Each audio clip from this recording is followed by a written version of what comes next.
Üstü kapitan rütbesi, çiğnlerde mesuliyetin yükü.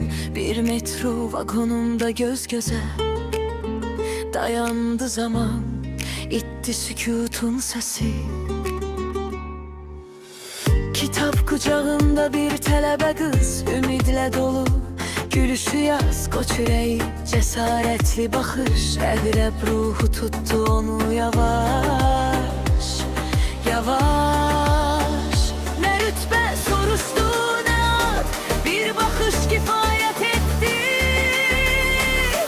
O an ele bakma, yüreğim dayanır, bu sevgi gaydaya sığmır inan. Metroda başlayan bu hikaye gülü yazıldı bize yaman. Ele bakma, dünya susur formada, kitapta düşür yattan.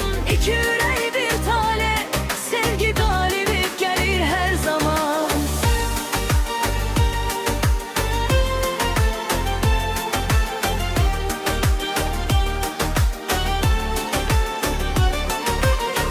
Gizli görüşler, sessiz dualar, akşamlar dolu hayallarla. Zabit ciddi, talebe saf, iki farklı dünya, aynı arzular.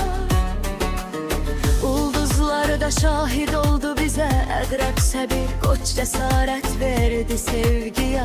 El ele verip çıktık bu yola, korkmadan sabaha insanlara. Bir ev, bir ışık, bir ses, uşak gülüşü doldu her yere tez. İki oğul, bir kız bala, sevgi büyüdü illerle yana yana yana.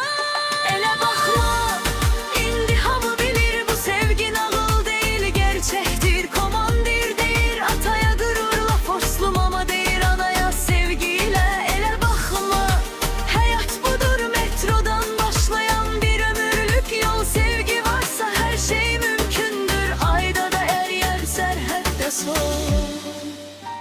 Ele bakma, bir bakışla başlayan sevgi